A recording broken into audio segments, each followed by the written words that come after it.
আমরা দেখতে পাচ্ছি বাংলাদেশে একটা অভূতপূর্ব পরিবর্তনটা কিরকম যে আওয়ামী লীগ ফিরে এসেছে। এটার কারণটা হচ্ছে নোয়াখালীতে গতকাল আমরা দেখলাম সারাদিন ব্যাপী রাতব্যাপী ব্যাপক সংঘর্ষ হয়েছে। বিএনপি, এনসিপি এবং জামায়াত মিলে আওয়ামী লীগের সাথে এবং সাথে পুলিশ এবং প্রশাসন তো আছে। কুমিল্লায় আমরা আমরা এই মিছিলটা একটু আগে দেখলাম। কি মনে হচ্ছে যে আওয়ামী লীগ ফিরে এলো? আমরা যে এই কথাগুলো অনেকদিন ধরে বলছিলাম যে আওয়ামী লীগ কি ফিরে আসবে? অনেক ধন্যবাদ আসাদ, এবং আপনার দর্শকদেরকে অনেক ধন্যবাদ যারা আছেন। আম, আওয়ামী লীগ এখনো ফিরে আসেনি। এটা মানে পায়ের আওয়াজ পাওয়া যায় এর মতো অবস্থা আর কি। হুম। এটা ছাত্রলীগ, মানে বাচ্চাগুলো আসতেছে, বাচ্চাগুলো সামনে আসতেছে। তো ওই বাচ্চাগুলোর আশা দেখে নিশ্চয়ই আপনি যে বাচ্চাদেরকে নিশ্চয়ই তাদের বাপ মারা ফলো করবে, তাই না? হুম। তো এটা বলতে পারেন যে ছাত্রলীগ আসছে। যে ছাত্রলীগকে ধরেন বলা হয়েছিল যে তারা পালায় গেছে, তারা হারায় গেছে, তাদেরকে তারা কই গেল। শেখ হাসিনা তো ভরসা ছিল ছাত্রলীগের উপরে, ছাত্রলীগের নেতৃত্ব ফেল করেছিল, অবশ্যই ফেল করেছে। যদিও তো সেই ছাত্রলীগের নেতারা বলেন যে আওয়ামী লীগের নেতাদের কারণেই তারা সেই সময় মাঠে থাকতে পারেন নাই, এবং আওয়ামী লীগের নেতারাই তাদেরকে নিরুৎসাহিত করেছেন, বিশেষ করে ওবায়দুল কাদের তাদেরকে নিরুৎসাহিত করেছেন, এবং নিরুৎসাহিত না, তাদেরকে মাঠ থেকে সরে যাওয়ার নির্দেশ দিয়েছিলেন। সো তারা কিন্তু অ্যাকিউজ করেন কিন্তু আওয়ামী লীগ লিডারশিপের উপরে, যে আওয়ামী লীগের লিডারশিপের ভুলের কারণে তারা সেই সময় 5ই আগস্ট 24-এ মাঠে থাকতে পারে নাই, বা ওই সময়টা তারা মাঠে ওইভাবে থাকে নাই। এটা আহ, তারা আওয়ামী লীগ লিডারশিপকে দায়ী করে, এবং কিছু কিছু ক্ষেত্রে তারা আর্মিকেও দায়ী করে, যে আর্মি তাদেরকে এই মাঠ থেকে সরে যেতে বলছে, এবং আর্মি সবকিছু নিয়ন্ত্রণ করবে। যেটা ধরেন আসাদুজ্জামান কামাল সাহেব যে অভিযোগটা করেন যে হ্যাঁ, ওয়াকরুজ্জামান কথা দিয়ে কথা রাখেন নাই। আগের দিন উনি বলেছেন যে উনি সারা শহর প্রোটেক্ট করবেন, কিন্তু পরের দিন উনি সকাল 10টার মধ্যে সারা শহর খুলে দিয়েছিলেন, এন্ট্রি পয়েন্টগুলো খুলে দিয়ে মানুষকে যে আন্দোলনকারীদের ঢুকতে দিয়েছেন, ওইদিকে আওয়ামী লীগকে মাঠ থেকে সরে যাওয়ার ব্যবস্থা করেছেন। আর সেটা আগের দিন রাতে যে নিরাপত্তা বিষয়ক যে বৈঠক হয়েছে, সেখানেই ওয়াকারুজ্জামান এই প্রস্তাব দেওয়ার কারণে শেখ হাসিনা এই এটা নিয়েছিলেন। সেটা আসাদুজ্জামান কামালের কথা, বা আসাদুজ্জামান কামাল কিন্তু শেখ হাসিনাকে কয়েক দফা জিজ্ঞাসা করছে যে এই কে কিনা, তখন ওবায়দুল কাদেরও নিশ্চিত করছে যে না, ঠিক আছে, ওয়াকার যা কথা দিয়েছে কথা রাখবে। কিন্তু ওয়াকার তো কথা রাখেনি। পরের দিন তো সে ঢাকা শহরের সকল রাস্তা সে খুলে দিয়েছে, ওইদিকে আওয়ামী লীগকে রাস্তা থেকে উঠিয়ে নিয়েছে, এবং ছাত্রলীগকে উঠিয়ে নিয়েছে। ছাত্রলীগ এই জন্য নিজেদের দায়টা মেনে নিতে চায় না, যে তাদের দায়টা তারা মেনে নিতে চায় না, যে তারা ব্যর্থ হয়েছে। সো সেটা কিন্তু গত 2 বছরে ছাত্রলীগ ধরেন মাঝে মধ্যে তাদের ছায়াছবি দেখা গেছে।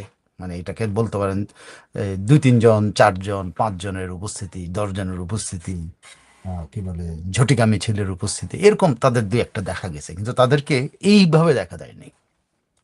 যে ছবির যেই ভিডিওটা আপনি দেখিয়েছেন, এইটা কিন্তু একটা ভিডিও দেখেন আপনি। এখন যদি ইউটিউব খোঁজেন, তাইলে আপনি এরকম এরকম বা এর চেয়ে হয়তো আরো ছোট হইতে পারে, কিন্তু বড়ও আছে কিন্তু। চিটাগং এর চেয়ে অনেক বড় মিছিল হয়েছে। হ্যাঁ, তারপরে কি বলে নোয়াখালীর ঘটনা তো আপনি জানেনই, নোয়াখালীতে কি ঘটেছে। নোয়াখালীতে তো আপনি বলতে পারেন যে আহ, ইয়ে মাইক বুমেরাং হয়ে ফিরে এসছে। যে মাইক ব্যবহার করে ছাত্রলীগ, যুবলীগ, আওয়ামী লীগকে পিটানো হয়েছে, যে হুম। মাইক ব্যবহার করে নিরীহ মানুষের উপরে আহ, চড়াও হয়েছে এই জঙ্গিরা, সেই মাইক কিন্তু বুমেরাং হয়ে ফিরে আসছে। সেই মাইকে কিন্তু ছাত্রলীগ ব্যবহার করেছে নোয়াখালীতে, হুম। যখন তাদের একজন নেতাকে, সাবেক ছাত্রলীগ নেতা, ছাত্রলীগের প্রেসিডেন্ট, উপজেলা ছাত্রলীগের প্রেসিডেন্ট, এবং তিনি একসময় উপজেলা ইউনিয়ন পরিষদ চেয়ারম্যান ছিলেন, তার বাড়িতে যারা তারা হামলা করতে গেছিল, তখন এই মাইকে কিন্তু এলাকাবাসীকে, এখানে কিন্তু ছাত্রলীগ একা না, কিন্তু অনেকে বলছেন যে শুধু আওয়ামী লীগ ঘটিয়েছে। নো, আপনি যে নোয়াখালীর ঘটনাটা দেখেন, নোয়াখালীর ঘটনাটা কিন্তু মাইকে ছাত্রলীগের ছেলেরা হয়তো মানে ঘোষণা দিয়েছে যে আমাদের নেতার উপর আক্রমণ হচ্ছে। এখানে কিন্তু এলাকাবাসী এগিয়ে এসছে, পুরো এলাকাবাসী এগিয়ে এসে কিন্তু এদেরকে প্রতিহত করছে এবং মেরে তক্তা বানাইছে। সো মাইক কিন্তু বুমেরাং হিসেবে ফিরে আসছে। এবং আরেকটা ভীতিকর জিনিস আপনি যদি খেয়াল করেন, ভীতিকর মানে কি, আমি ভীতিকর এই জন্য বলছি যে গত ২৪-এর পরে থেকে এটা একটা ভীতিকর ব্যাপার ছিল। যখন তখন যেখানে সেখানে হামলা, ভাঙচুর, এই মারামারি কাটাকাটি এটা একটা মবের মতো সিচুয়েশন। মবটাকে আমরা কেউ পছন্দ করি না, তাই না? কিন্তু দেখেন যারা মব আর তাদের উপরেই কিন্তু মব ফেরত আসতেছে। এটা কিন্তু ভয়ের ব্যাপার। পাল্টা মব কিন্তু ডেঞ্জারাস থিং। কারণ কেউ যদি কারণ এটা এলাকাবাসীর ২ টা উদাহরণ কিন্তু ঘটনা এখন পর্যন্ত ঘটলো। সেটা হলো একটা গাজীপুরে সাবেক মুক্তিযুদ্ধমন্ত্রী তার বাড়িতে যখন হামলা করেছিল তখন কিন্তু এই এলাকাবাসী কিন্তু এসে প্রতিরোধ করছে। ওই হুম, জুলাই যোদ্ধা নামে যে চক্র ডাকাত দল গেছিল ওখানে ডাকাতি করার জন্য, সে ডাকাত দলদেরকে পিটিয়ে তক্তা বানাইছিল। এটা কিন্তু সেকেন্ড ঘটনা হইলো। তো এই সেকেন্ড ঘটনা এরকম ঘটনা একটা হলো, ২টা হয়েছে হয়তো ২ বছর পরে বা ১.৫ বছর পরে একটা হয়েছে। কিন্তু ভবিষ্যতে এটা তো উদাহরণ হয়ে থাকলো। কতজন অ্যারেস্ট করবে? এখানে তো এলাকাবাসী। এখানে তো আওয়ামী লীগ আর ছাত্রলীগ না। এলাকাবাসী এসে ওদের উপর আক্রমণ। কয়জনকে তারা প্রতিহত করবে? কয়জনকে অ্যারেস্ট করবে? এই যে এলাকাবাসী ভাইয়া, এখানে একটু আমার জানার আছে যে আম, পুরো বাংলাদেশে আওয়ামী লীগ যে দীর্ঘ একটা সময় ধরে ক্ষমতায় ছিল এটা সত্য, এবং এর চেয়ে আরো বড় সত্য যে তারা অনেক জায়গায় হয়তো দায়িত্বের অবহেলা করেছে।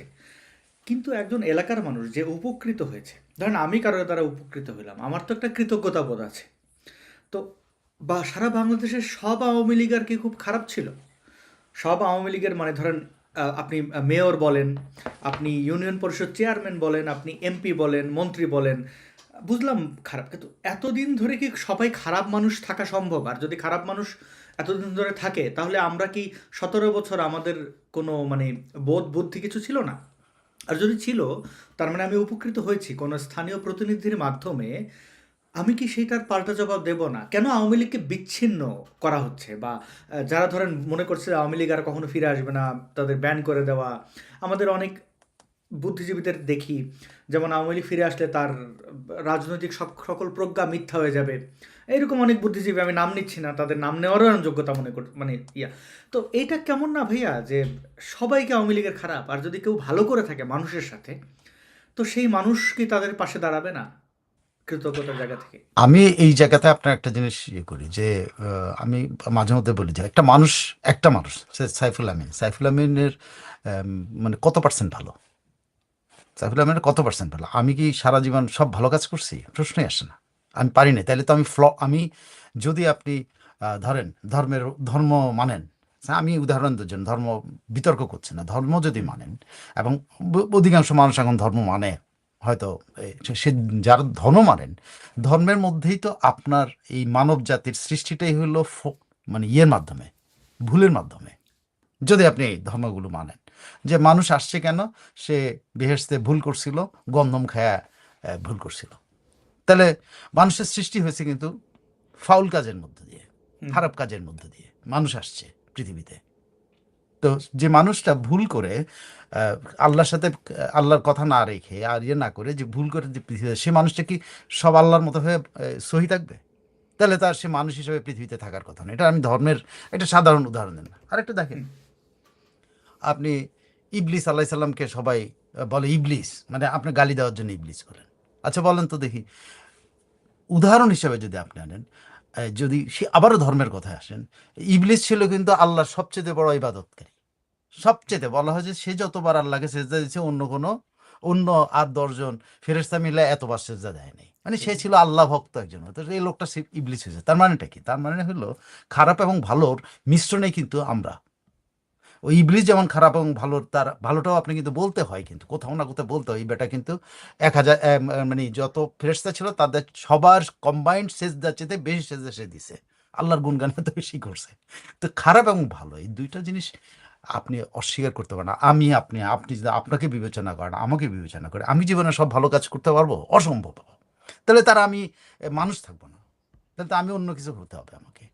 আমাকে একেবারে হুম, আল্লাহর ফেরেশতার মতো করে হইতে হবে। তাও তো ফেরেশতা হলো, ফেরেশতাও তো ভুল করছে। ইবলিস মিয়া তো ভুল করছে, তাই না? ইবলিস হুম, মিয়া ভুল না করলে তো উনি ওই উনার তক্তে তাউস থেকে খেদায় দিত না আল্লাহ, তাই না? ভুল করছে। সো প্রত্যেকটা মানুষ, যদি আপনি ইয়েতে আসেন, একেবারে সাধারণ দৃষ্টিভঙ্গিতে আসেন, প্রত্যেকটা মানুষের ভালো এবং খারাপ আছে। প্রত্যেকটা সিজনের ভালো এবং খারাপ আছে। যেমন ধরেন বন্যার সিজনে ভালো দিকটা কি? ভালো দিকটা হলো প্রচুর মাছ চারিদিকে ছড়ায় পড়ে, সাধারণ মানুষ সেই মাছটা খাইতে পারে। বন্যার ভালো দিক যদি আপনি ধরেন, যে সাধারণ মানুষের জন্য যে বড় লোকদের এই ইয়েগুলো পুকুরগুলো ভেসে গিয়ে মাছগুলো সারা মাঠে ময়দানে করে ওখানে মানুষ সাধারণ মানুষ ধরে খেতে পারে ফ্রি।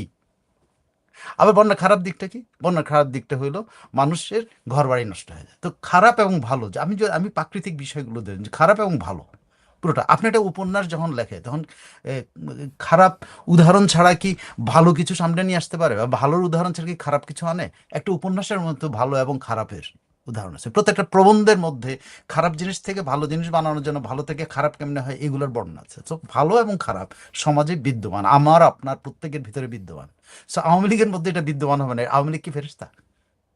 সে আওয়ামী লীগ যে ১০০ জন লোক থাকে, আপনি ধরে নিতে পারেন 40% লোক খারাপ হইতে পারে, 60% ভালো হইলে তো এনাফ। আপনি ব্যক্তি জীবনে যদি 60% ভালো হই, এনাফ আমার জন্য। আমাকে আপনি ভালো বলতে হবে, কারণ আমার 60% ভালো কাজ আছে, খারাপ কাজ আছে 40%, সে 40%কে 60% ধামাচাপা দেয়। সো আওয়ামী লীগের মধ্যে সে ধরেন 40% লোক খারাপ আছে, তো সে 40% লোক খারাপের জন্য কি 60%কে আপনি শাস্তি দিবেন? ওই 60% মানুষকে কি মানুষ ভুলে যাবে? ভুলে যাবে না। আরো কতগুলো জিনিস যে আপনি প্রত্যেকটা এলাকায় যেই দলেরই, আমি শুধু আওয়ামী লীগের কথা, যেই দলেরই হোক, যেই দলই ইয়েতে থাকে, যে লোকটা ওখানে মানে পাওয়ারে থাকে, সে ধরেন উপজেলা চেয়ারম্যান, সে ধরেন ইউনিয়ন পরিষদের, সে কি সব কাজ খারাপ করে? সব চুরি করে? সব চুরি করে না তো। কারণ আপনি ভোট দেওয়ার সময় কিন্তু এ ভোট কাকে দেয় মানুষ? সাধারণ আমাদের দেশের, আমি একদম আমার ছোটবেলার নির্বাচনী বিভিন্ন জায়গাতে আমি ইয়ে করে আমি দেখছি যে মানুষ একটা লোকের খারাপ কিছু গুণকেও কিন্তু ভোট দেয়। কি খারাপ গুণ? যে সে গম নিয়ে আসতে পারবে। গম না আনতে পারলে কিন্তু বেটা চেয়ারম্যান নিতে পারবে না। তো গম আনতে হলে তারা কি করতে হয়? কত তেলবাজি করতে হয়, কত খারাপ কথা বলতে, কতজনের ফরমাইশ খাটতে হয় তাকে। ওই ইউনিয়ন পরিষদ চেয়ারম্যানকে এমপির ফরমাইশ খাটতে খাটতে ইয়ে হয়ে যায় যদি ওই টিয়ারের গম আনতে হয়, ইয়ের গম আনতে হয়। এবং মানুষ কিন্তু ওই গম আনতে পারবে এই ভরসায় কিন্তু ওই লোকটার ভোট দেয়। আমার ছোটবেলার উদাহরণ দেয়, আমি যখন খুবই অল্প মানে তখন ধরেন ওই সময় একটা নির্বাচনের সময় আমি যে পার্টি করতাম সে পার্টি আমার গ্রামে পাঠাইছে। তো সে আমার যে পার্টি, এটা অত্যন্ত নিখুঁত, অত্যন্ত সৎ, অত্যন্ত অত্যন্ত সাংঘাতিক ব্যাপার। ওনার চরিত্রের কোনো দোষ আপনি খুঁজে পাবেন না, কিন্তু পাবলিক ওনারা ভোট দেয় না। কেন জানেন? কারণ তারা হচ্ছে এই বেটা এত সৎ, এ তো আমাদের জন্য কিছু আনতে পারবে না, রাস্তাঘাট বানাইতে পারবে না তো, গম আনতে পারবে না তো, ভোট দেয়নি কিন্তু, এবং জামানত হারাইছে। তা আপনি ওই সতের কি প্রয়োজন আছে? নাকি ওই অসৎটা, যে সামান্য অসৎতা করে গম নিয়ে আসে, তাকে মানুষ পছন্দ করে? তাহলে আপনি অল অফ এ সাডেন যে লোকটাকে, যার অসততাকে আপনি গুণ হিসাবে দেখে ভোট দিচ্ছেন, একদম একটা গ্রামের, আমি একদম আপনি বলতে হবে ইউনিয়ন পরিষদ এমপি, প্রত্যেক জায়গায় কিন্তু এই জিনিসটা প্রচলিত, এই এমপি আমার জন্য কাজ করে দিতে পারবে, এই জন্য এমপির ভোট দেয়, পাবলিক দেয়। তো সে পাবলিক একটা মানুষের খারাপ গুণকেও কিন্তু ভোট দিচ্ছে। কেন ভোট দিচ্ছে? তার স্বার্থে। তার স্বার্থটা কি? তার স্বার্থ কিন্তু আবার পজিটিভ স্বার্থ। সে স্বার্থ কি? এই লোক রাস্তা বানাইতে পারবে, এই রাস্তা বানানোর জন্য মাটি কাটার জন্য টাকা আনতে পারবে, এই সরকারের কাছে লবিং করে বা এমপির সাথে লবিং করে আমাদের জন্য গম আনতে পারবে, ঈদের সময় আমাদের জন্য কোরবানির যে মধ্যপ্রাচ্যতে যে গোশত আসে সে গোশত নিয়ে আসতে পারে। আমি দেখেন না এই এখনকার এই যে হাসনাত যেগুলো আছে, যেগুলো জঙ্গিগুলা, এই জঙ্গিগুলোও কিন্তু গোশতের জন্য তদবির করছে, করে নাই? তাহলে আওয়ামী লীগ আমলে যে গোশতের জন্য তদবির করছে তার দোষ হইলে হাসনাত গোশতের জন্য তদবির করলে হাসনাত ভালো হইলো কেমনে? সেই ভালো খারাপ এটা কিন্তু আমাদের সমাজের প্রতিটা অংশ, প্রত্যেকটা মানুষের মধ্যে আছে এবং প্রত্যেকটা লোকের মধ্যে আছে। সে লোকটা কতটুকু ভালো করছে, হ্যাঁ, সে যখন 40% ভালো থাকে, 60% খারাপ হয়ে যায়, তখন আমি অবশ্যই তার খারাপ দিকটাই বেশি আসবে। তো সেরকম লোক তো আছেই, সেটাকে আপনি ঘৃণা করতে পারেন। বাট অ্যাজ এ হোল, যেই আওয়ামী লীগ করে, যেই বিএনপি করবে, তাকে আপনি ঘৃণা করতে পারেন না। অথচ আমাদের 24-এর পরে এই একটা ধারণা সমাজের মধ্যে প্রতিষ্ঠা করার চেষ্টা হয়েছে, সমাজের মধ্যে প্রচার করার চেষ্টা করা হয়েছে যে আওয়ামী লীগের সব খারাপ। আওয়ামী লীগ প্রত্যেক মানুষের মধ্যেই খারাপ ভালো আছে। আমি বললাম তো, এই হাসনাত আবদুল্লাহ তো ওই কোরবানির ওই যে ভেড়ার মাংস না কি মাংস, দুম্বার মাংসের জন্য তদবির করছে, নিয়ে গেছে তার দেবীর দ্বারে। এই হাসনাত আবদুল্লাহ বা আসিফ কি কুমিল্লা জেলা পরিষদের টাকা 15 কোটি টাকা করে অন্য উপজেলারে দিছে লাখ টাকা, আর ওনারা 15 কোটি টাকা করে নিয়ে যায় নাই? এটা দুর্নীতি না? তাহলে যে লোকটা আমাকে দুর্নীতির বিরুদ্ধে স্লোগান দেওয়া, দুর্নীতির করার জন্য এবং মূলোৎপাটন করে আওয়ামী লীগ খেদাও, আওয়ামী লীগের পিটাও, আওয়ামী লীগের মেরা ভালো বলতেছে, সেই লোকটা নিজেও তো চুরি করতেছে, এবং ওইটা তার যোগ্যতা, কিন্তু এই জন্য সে দেবীদ্বারে ভোট পাইছে। বুঝছেন? So, এটা হলো দ্বিমুখী একটা ব্যাপার। So, আওয়ামী লীগ করা মানে বা বিএনপি করা মানে বা সিপিবি করা মানে বা কোনো দল করা মানে যে লোকটা খারাপ, বিষয়টা তা না। একটা দলের মানে মধ্যে ভালো এবং খারাপ রাইট, থাকবে, একটা সবাই মানুষের মধ্যে হ্যাডামালা ভালো লোক এবং চায়। খারাপ থাকবে। জি। জি, মানে সবাই একটু হ্যাডামালা লোক চায়, মানে যে যে যেন মানে কিছু করতে পারে আর কি। তো ভাইয়া এখন আমরা বুঝলাম ওকে, আওয়ামী লীগ তো এখন বাস্তবতা যে ফিরে আসলো তারা, মানে বেশ ভালো মিছিলের মানুষের সংখ্যা কিন্তু অনেক বৃদ্ধি পাচ্ছে, এবং নোয়াখালী কুমিল্লা থেকে আসলে আমি আমি বুঝতে পারছি না কি হবে এইবার। একটু আন্তর্জাতিক প্রসঙ্গে যদি একটু আমাদেরকে একটু আলোকিত করতেন সাইফুল আমিন ভাই, সেটা হচ্ছে রোজার রহমান, খলিলুর রহমান, তিনি তার যে এটা পদোন্নতি বলবো, গোলামের পুরস্কার বলবো, আমি আমি জানি না কি বলা উচিত, তবে বাস্তবতা হচ্ছে আমাদের মধ্যে যে জাতিসংঘের সাধারণ পরিষদের সভাপতি তিনি হয়েছেন। এটা কি, এটা কি তাকে পুরস্কৃত করা হইলো, নাকি বাংলাদেশকে বিক্রির একটা চূড়ান্ত পর্যায়ে নিয়ে যাওয়ার একটা ঘটনা আমাদের চোখের সামনে গিয়ে হচ্ছে? কিন্তু এই যে 60 কোটি টাকা দিয়ে আমরা জাহাজ কিনছি, আমার আমার নৌবন্দরে আমার জাহাজ আমারে সে ব্যান করছে আমেরিকা এসে। মানে এই উদাহরণগুলো দিলে কিন্তু বাংলাদেশের মানুষজন অলরেডি ইউনুসরে গালাগালি শুরু করেছে, যারা একটু পড়াশোনা করে। ইউনুস বলছে, অনেক জায়গায় শুনছি যে সে আর দেশে ফিরবে না। ইউনুসের এই যে ঘেটুপুত্র টাইপের জিনিসটা, আমি শব্দটা কি বলবো, এই যে খলিলুর রহমান, সে ইউনুসের আমলেও ছিল বহাল তবিয়তে, টেকনোক্রাট, ইয়ে হইলো, এখন মন্ত্রী হইলো, মানে বিএনপির আমলেও। আওয়ামী লীগ ফিরে আসলেও কিন্তু সে মন্ত্রীতে থাকবে, এর ক্ষমতার উৎস কোথায়? অস্বাভাবিক কিছু হবে না, কিন্তু আমি একটা জিনিস আপনার সামনে তথ্য তুলে ধরতে চাই। এই যে জাতিসংঘের প্রেসিডেন্ট এই হলেন, উনি যে সাধারণ পরিষদের যে প্রেসিডেন্ট হলেন, এটা কিন্তু খলিলুর রহমানের এখন বাংলাদেশে খুব প্রচার যে এটা তারেক রহমানের কূটনৈতিক সাফল্য। আবার একদল রোজার রহমানরা বা খলিলুর রহমান বলছে এটা তার সাফল্য, মানে তিনি দুনিয়া ঘুরে টুরে উঠে এটা আনছেন। কিন্তু আমি আপনাকে একটা তথ্য দিই। বাংলাদেশ বাংলাদেশ এই পদে এই যখন এই অঞ্চলের জন্য এই পদটা খোলা হয়েছে, তখন বাংলাদেশ নিজের নমিনেশন দিয়েছে 2020 সালে। এটা কিন্তু 20 সালের নমিনেশনে কিন্তু রোজার রহমান বাই চান্স এখন ফরেন মিনিস্টার রোজার রহমান এখানে নির্বাচিত হয়েছেন। এখানে কিন্তু রোজার রহমানের একক কৃতিত্ব না, এবং বিএনপি সরকার কৃতিত্ব। এখানে কিন্তু 2020 সাল থেকে কৃতিত্ব কিন্তু দাবিদার, কারণ 2020 সালে বাংলাদেশ তার নমিনেশন ডিক্লেয়ার করেছিল যে Bangladesh wants to become the president of the United Nations general assembly 2020 সালে। আর সাইপ্রাস ঘোষণা দিয়েছিল 2016 সালে। ঠিক আছে? তো এখানে কিন্তু বাংলাদেশ সাইপ্রাসের প্রতিদ্বন্দ্বী হয়েছে বাংলাদেশ 20 সালে, আর সাইপ্রাস 16 সালে। সো সেই তখন থেকে এটা শুরু। এই ড্রিমটা কিন্তু 2020 সালে দেখা হয়েছে। এটা কিন্তু কালকের ড্রিম না যে রোজার রহমান আসছেন, উনি আইসা প্রেসিডেন্ট হয়েছে। এটা একটা দিক। হুম। আরেকটা দিক হলো যে হ্যাঁ, রোজা রহমান তো আসলে উনি তো এখন ফরেন মিনিস্টার, উনি হয়েছেন। তো এখানে একটা টেকনিক্যাল জিনিস বলা হয় যে বাংলাদেশ রোজার রহমানকে বা খুল্লুর রহমানকে বিএনপি সরকার পররাষ্ট্রমন্ত্রীকে নমিনেট করেছে। আচ্ছা বলেন তো দেখি, বাংলাদেশ পররাষ্ট্রমন্ত্রী খুল্লুর রহমানকে নমিনেট না করে কি শামাকে করতো, শামা ওয়াহিদকে করতো? এটা কি সম্ভব? নাকি বাংলাদেশে অন্য কোনো ব্যক্তিত্ব খোঁজার চেষ্টা করছে? হ্যাঁ, একবার কথা হয়েছিল যে বিএনপি আমলে যে এই পদের জন্য তখন সালাউদ্দিন কাদের চৌধুরীর নামটা আসছিল, সালাউদ্দিন কাদের চৌধুরীর নাম দেওয়ার জন্য করছে, কিন্তু হয় না সেটা। কিন্তু কথা হচ্ছে যে বাংলাদেশ সরকার এই লোকটা বাংলাদেশের পররাষ্ট্রমন্ত্রী হিসেবে এই লোকটা নমিনেটেড হয়েছে। কিন্তু এমন একটা ভাব করা হয় যে বিএনপি খলিলুর রহমানকে নমিনেট করছে এবং খলিলুর রহমান বিশ্বজয় করে চলে আসছে। ঘোড়াকা আন্ডা। 2020 সাল থেকে এই বিশ্বজয় করার চেষ্টা চলতেছে। এখানে ভাগ্যক্রমে ভাগ্যচক্রে খলিলুর রহমান এখানে বসে আছে। আজকে যদি আওয়ামী লীগ থাকতো আওয়ামী লীগ জিততো, তাই না? আপনার জাস্ট যদি এখন এখন তো তাদেরই ক্ষমতায় থাকার কথা, তো তাদের ফরেন মিনিস্টার কিন্তু এখানে নমিনেটেড হইতো।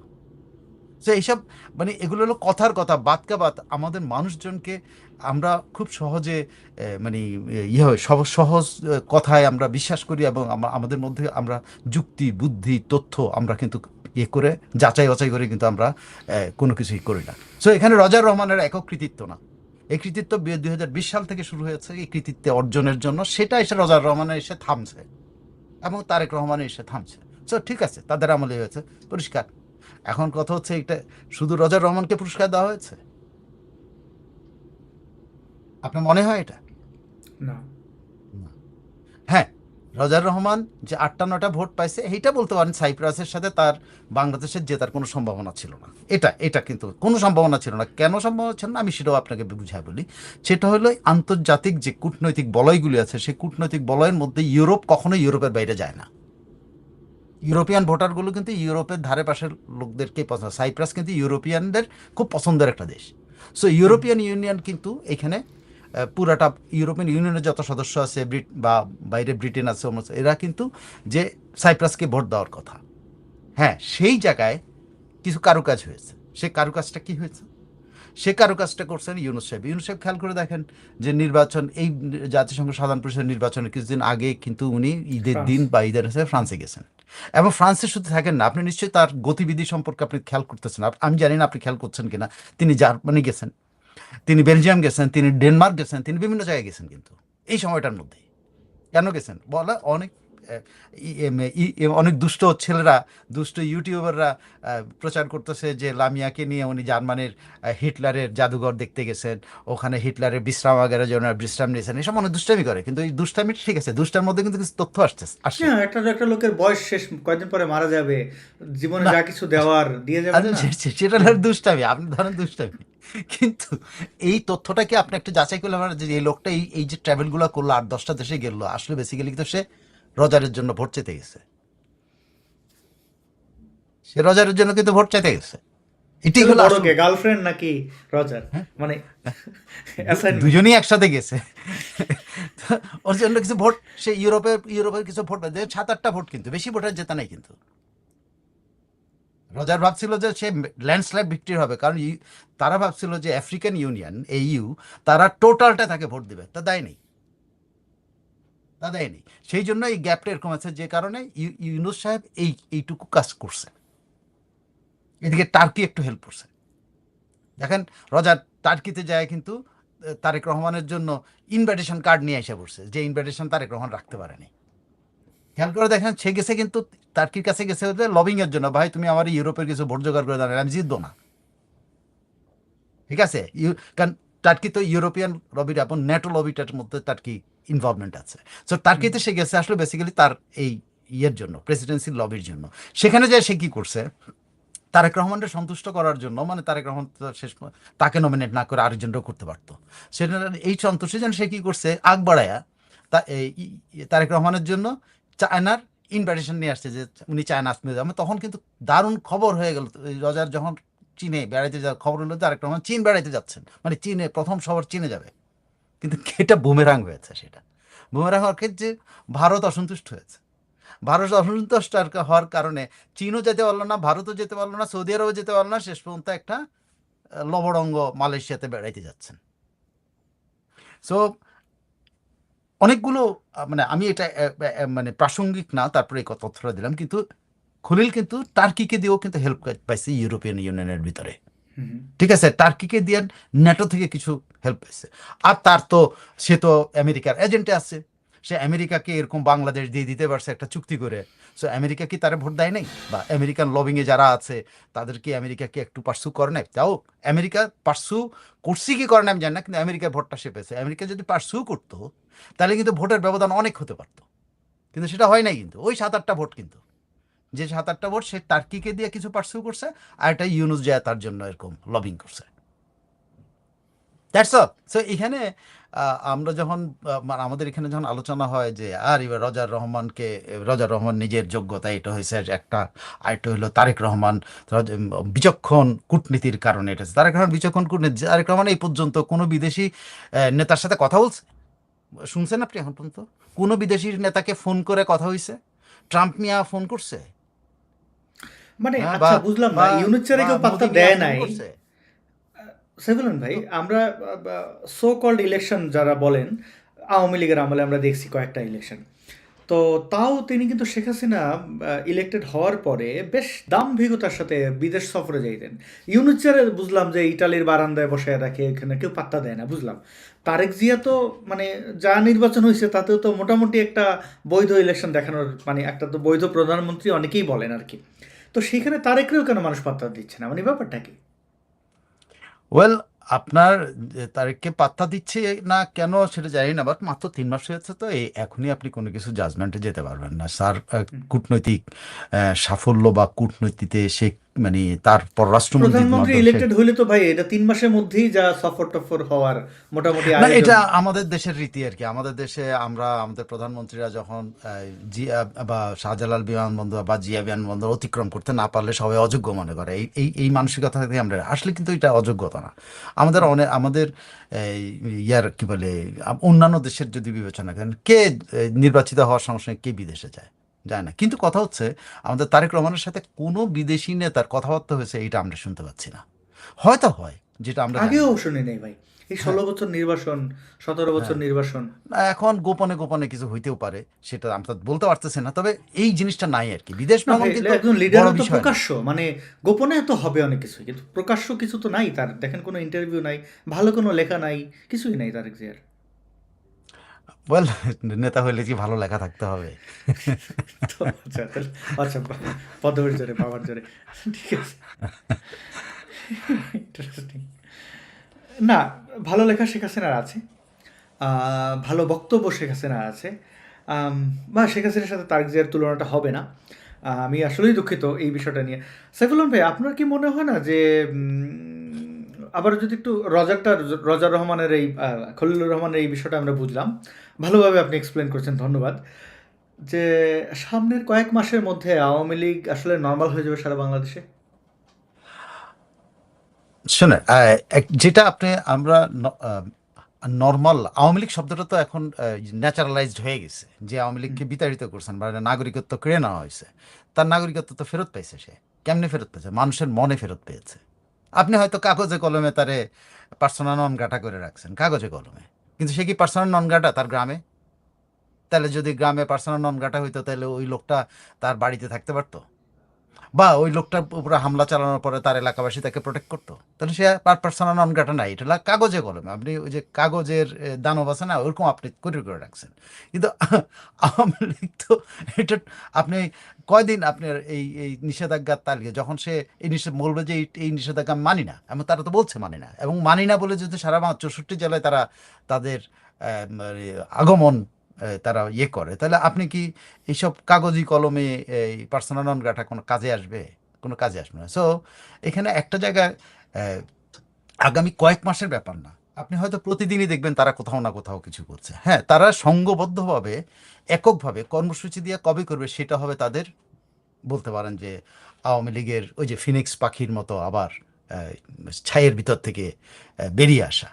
তারা বেরোনো শুরু করেছে, কিন্তু আসল বের হওয়া যেটাতে একটা ঐক্যবদ্ধ একক কর্মসূচিতে কবে সামনে আসতেছে সেটা হলো আমাদের এখন অপেক্ষা করবে। আমার ধারণা সেরকম একটা প্রস্তুতি নিয়েই আসতেছে না, এবং এই কারণেই শেখ হাসিনা বলছেন যে 6 মাসের মধ্যে উনি হয়তো দেশে আসতে পারেন। এই কারণেই তিনি তার নেতাকর্মীদেরকে এই, এটা এটা হয়তো অনেকে বলছে শেখ হাসিনা কথা দিলে কথা রাখেন। ভাই, কথা দিলে কথা রাখেন, ঠিক আছে, কিন্তু একজন পলিটিশিয়ান তার পলিটিক্যাল মোটিভেশনের জন্য, তার কর্মীদের মোটিভেশনের জন্য সে যে কোনো কর্মসূচি ঘোষণা করতে হবে, যে কোনো কিছু ঘোষণা করতে, এটা মিথ্যাচার না। কিন্তু তিনি আসতে পারেন বলছেন, উনি বলেন নাই আসবেন, কিন্তু এই আসতে পারনের মধ্যে তার নেতাকর্মীদের মধ্যে যেই উজ্জীবনী কি বলে, ওই যে কি বলে, সরাবন তহুরা ছড়ায় দেওয়া হয়েছে তাদের শরীরের মধ্যে, সেটা কিন্তু স্পষ্ট হয়ে দেখা যাচ্ছে। সো ওইগুলো আমাদের মধ্যে অনেক বুদ্ধিবীচিবল দেখলাম যে লেখালেখি করতেছে যে উনি সাহস করে আসবেন না। এমনভাবে লিখতেছেন যে ফাঁসির দড়ির মানে গলায় ঝুলিয়ে উনি এখানে আসবেন না। উনি আসবেন কি আসবেন না সেটা উনি বলতে পারেন, কিন্তু উনি এর আগে কথা দিয়ে কথা রাখছিলেন। উনি কিন্তু এসেছেন। কিন্তু 2006-07 পরে উনি কিন্তু কথা দিয়ে কথা রাখছেন, উনি আসছেন। তো এখানে একটাই মানে এই বুদ্ধিবীচি বা বুদ্ধিজীবীদের ভয় হলে এবারও যদি শেখ হাসিনা চলে আসে তাহলে তারা কই যাবে? তারা তো বঙ্গোপসাগরের দিকে, তাদেরকে কেউ কেউ বলে তাদেরকে খালে চুপানো হবে। আমি বলি যে তার বঙ্গোপসাগরের দিকে কোনো একটা শিপে করে এদের চলে যাওয়া ছাড়া কোনো বিকল্প নাই। কিন্তু শেখ হাসিনা আসবে এই কথাতে যেই নাড়া পড়ছে সরকারের মধ্যে, কালকে বিএনপির সংসদীয় সভায় কি আলোচনা হয়েছে? এই বিষয়টাই আলোচনা হয়েছে সংসদীয় সভায়। তারা বলছে আইন শৃঙ্খলা নিয়ে আলোচনা হয়েছে, যাতে আইন শৃঙ্খলা পরিস্থিতির অবনতি না হয়, এগুলো নিয়ে আলোচনা। আসলে কি তাই? আসলে তো আওয়ামী লীগের পুনরুত্থান নিয়ে তারা আলোচনা করেছে। যে আওয়ামী লীগ যে মাঠে ঘাটে ওখানে যে প্রকাশ্য হচ্ছে এটা কিভাবে সামাল দেওয়া যায়। তখন তারা রাজনৈতিকভাবে কিভাবে সামাল দিবে সেটা নিয়ে আলোচনা করছে, তারা আইন শৃঙ্খলা বাহিনী দিয়ে কিভাবে সামাল দিবে সেটা নিয়ে আলোচনা হয়েছে, যে কারণে স্বরাষ্ট্রমন্ত্রী ওখানে কিন্তু স্পেশাল বক্তৃতা দিচ্ছেন। সো এই বিএনপির এর সংসদীয় দলের সভাটাও কি আপনার মানে ইঙ্গিত দেয় না যে তারা আওয়ামী লীগকে গুনতেছে, আওয়ামী লীগ যাওয়ার ফিরে আসছে এটা। এবং 6 মাসের মধ্যে শেখ হাসিনা আসলো কি আসলো না সেটা চাইতে বড় কথা, এই 6 মাসে আওয়ামী লীগ কীভাবে নিজেদেরকে সামনে মাঠে নিয়ে আসবে সেটি তো এখনো কেউ আন্দাজ করতে পারতেছে না। তবে তারা মানে আশঙ্কা করতেছে এটা খুব বড়ভাবে আসবে, যে কারণে এই বিএনপির সংসদীয় দলের সবার এইটাই সবচেয়ে বড় এজেন্ডা ছিল। ইন্টারেস্টিং মানে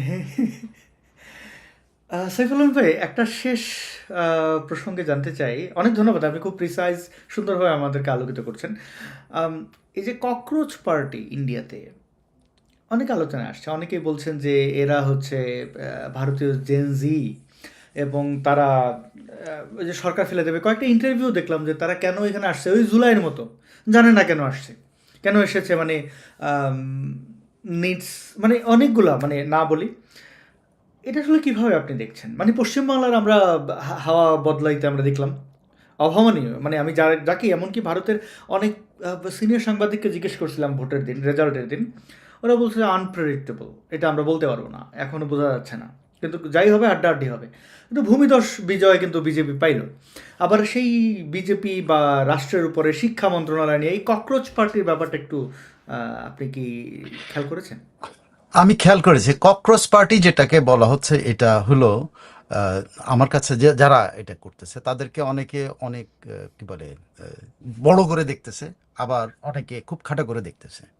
আমি এর মধ্যে যেটা হচ্ছে যে মানুষের মনে কিন্তু ধরেন দীর্ঘদিন কোনো পার্টি যখন ক্ষমতায় থাকে তখন তার বিরুদ্ধে কিন্তু এক ধরনের যে এতদিন ক্ষমতায় আছে এটা দেখতে চায় না।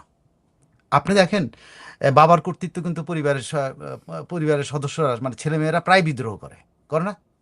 আপনি হুম। বাবার কর্তৃত্ব নিয়ে কিন্তু কোশ্চেন করতেই থাকে, বা মায়ের কর্তৃত্ব থেকে মায়ের কর্তৃত্ব নিয়ে কোশ্চেন। কারণ কি, মা অনেক দিন যাবৎ ক্ষমতায় থাকেন, বাপ অনেক দিন যাবৎ ক্ষমতায় থাকে। এই ক্ষমতায় যখন আপনি থাকবেন তখন আপনি ভুল সিদ্ধান্ত নেবেন, ভালো সিদ্ধান্ত নেবেন, খারাপ সিদ্ধান্ত নেবেন, এবং সেটা সন্তানদের কখনো পছন্দ হবে, কখনো পছন্দ হবে না। যখন পছন্দ হবে না তখন তারা ককরোচের মতো আগে আসবে, মানে আমি ককরোচ বা জেনজি হয়ে আগে আসবে। আবার যখন পছন্দ হয় তখন কিন্তু আবার লেজ গুটায় বাসায় থেকে দেখেন বাপে যখন তারা ঘুষ দিয়ে দিবে, একটা ঘড়ি কিনা দিয়ে দেবে বা ওইটা দিয়ে, তখন কিন্তু আবার সে আহা বাবা কত ভালো, আমার একটা ভালো ঘড়ি দিয়েছে, হ্যাঁ, এটা ধরে চলে যাবে।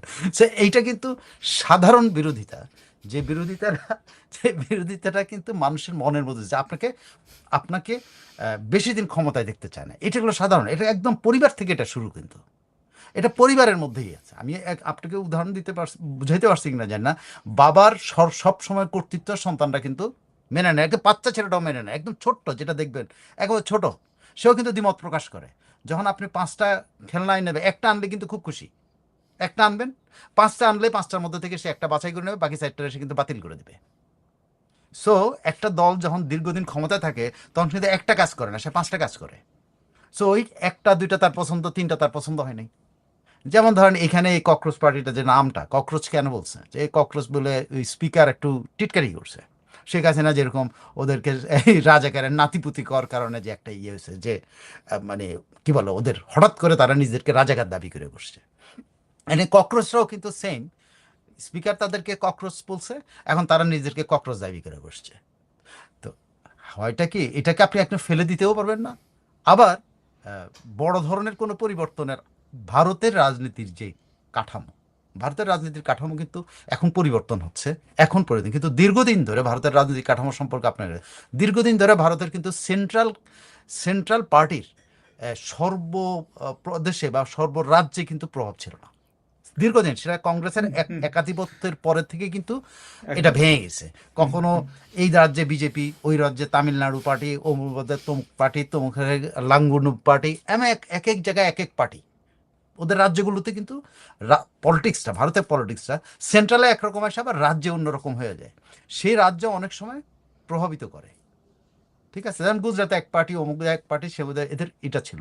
কিন্তু এই প্রথম দীর্ঘদিন পরে, প্রায় 30-35 বছর পরে, ভারতের আবার আবার একক পার্টির সর্ব জায়গাতে প্রভাব প্রতিপত্তির একটা সম্ভাবনা দেখা দিচ্ছে। খেয়াল করে দেখছেন যেখানে বিজেপি ভাই, এটা বিজেপি খুবই ইন্টারেস্টিং, বিজেপির মতো ডানপন্থী একটা দল কিন্তু সর্বত্র তারা উত্থান হচ্ছে।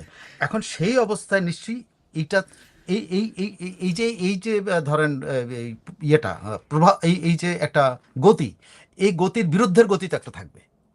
সেই বিরুদ্ধের গতিটাই আপনি বলতে পারেন এই ককরোচরা, অন্যরা, আম আদমি পার্টির সময় একবার আম আদমি পার্টি এসে নয়াদিল্লির ইয়ে হয়ে গেল, মুখ্যমন্ত্রী হয়ে গেল, এই হইলো সেগুলো, এগুলো হয়, এগুলো হবে। কিন্তু এটা থেকে বড় কিছু হবে কি না সেটা নির্ভর করবে সেন্ট্রাল গভর্নমেন্ট বা এই ককরোচ পার্টিদের যেখানে যেখানে ইয়ে আছে, মানে উৎপত্তি স্থল বা যেখানে শক্তি আছে, সেসব জায়গায় ওরা কি পরিমাণ প্রভাব বিস্তার করবে। ভারতের রাজনীতিটা বাংলাদেশের মতো রাজনীতি না। বাংলাদেশের রাজনীতি হল কেন্দ্রীয় রাজনীতি। আমাদের এখানে নোয়াখালীর রাজনীতি বলে কিছু নাই, আমাদের এখানে কুমিল্লার রাজনীতি বলে কিছু নাই, আমাদের হুম এখানে বরিশালের রাজনীতি বরিশালে ইজম আছে কিন্তু রাজনীতিটা নাই কিন্তু আমাদের। কিন্তু ভারতে কিন্তু পশ্চিমবঙ্গের রাজনীতি আছে, তামিলনাড়ুর রাজনীতি আছে, মহারাষ্ট্রের রাজনীতি আছে, হ্যাঁ, এই ত্রিপুরার রাজনীতি আছে, আসামের রাজনীতি, যার যার আলাদা আলাদা রাজনীতি কিন্তু আছে। So it is a difficult one, যেটা বলতেছে ককরোচ পার্টি জেনজিদের মতো করে ভারত দখল করবে। ইট ইজ ইম্পসিবল, কারণ এরকম সর্বদলীয় ইয়ে কি বলে সর্বরাজ্যে এরা বিস্তার করতে পারবে এদের মতবাদ, আমার এটা বিশ্বাস হয় না। কারণ ওখানে রাজ্যগুলি আলাদা আলাদাভাবে রাজনীতিতে অভ্যস্ত হয়ে পড়ছে। সেখান থেকে বিজেপি আস্তে আস্তে দেখা যাচ্ছে যে এরা একটা সর্বভারতীয় দলে পরিণত হচ্ছে। এইটা একটা যে ভারত অনেক দিন পরে কিন্তু এই লাইনের দিকে যাচ্ছে। দেখা যাক এখন ককরোচে আপনি এটা সর্বভারতীয় তো প্রশ্নই আসে না এখন পর্যন্ত। তাদের কোথায় সর্বভারতীয়? এখন পর্যন্ত কোনো রাজ্যে তাদের একটা কমিটি আছে? নাই। এখন ককরোচ পার্টি একটা নাম দিয়েছে, একটা প্রধান হয়েছে। হুম আমি জানি না আপনার ব্যাখ্যাটা আমি দিতে পারছি কিনা। না, না, খুবই যৌক্তিক এবং খুব সুন্দরভাবে আপনি দিয়েছেন। সাইফুল্লাহ ভাই, আমরা একদম শেষের দিকে। আরেকটা প্রসঙ্গ ওঠাবো কি ওঠাবো না এটা ভাবছি। যে না, উম, উঠান চাইলে উঠান, অসুবিধা নেই। আমরা রুমিন ফারহানাকে দেখলাম, মানে এই যে ইসলামিক সন্ত্রাসীরা, মানে আপনি একটুকে বলছিলেন এই ককরোচ পার্টি, বিজেপির উত্থান সারা ভারতে, এখানে কিন্তু বাংলাদেশের একটা ভূমিকা আছে।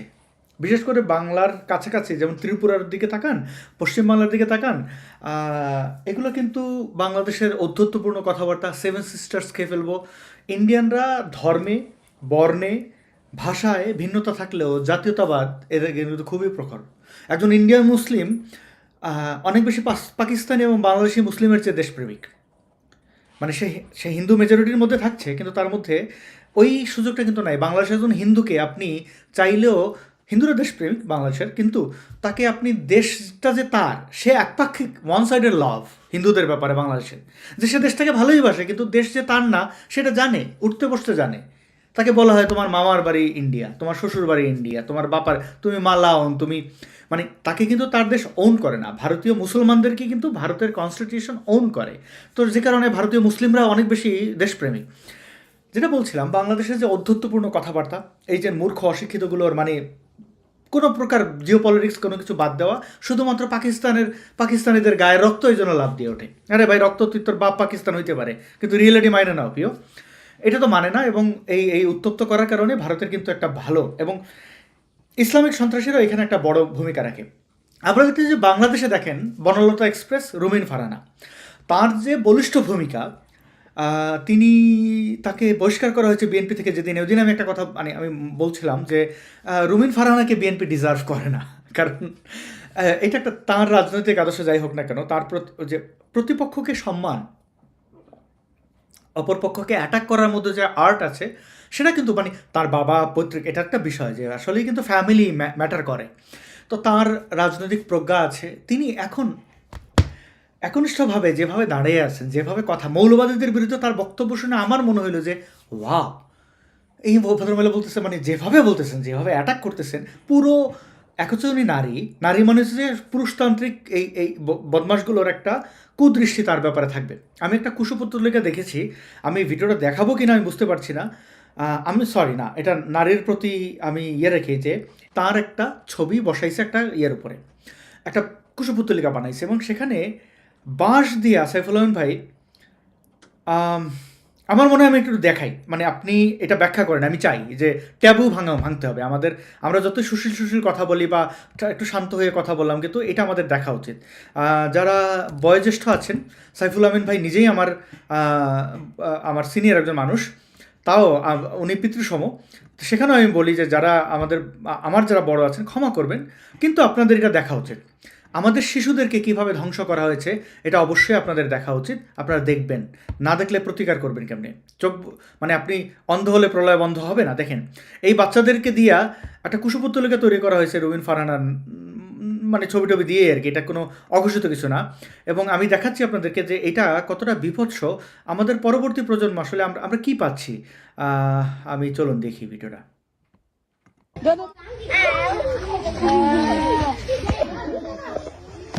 এই যে অনেক বাসটা দূরে দেন, লাগাইস না।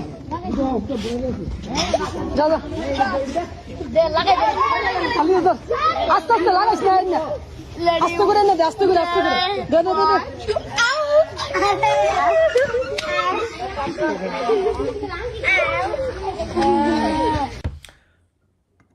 সাইফুল রহমান ভাই, আপনি কি বিশ্বাস করেন এটার ডিরেক্টর কেউ নাই? এই বাচ্চাগুলো যে বাঁশ দিয়া এরকম এটা করছে, বিশেষ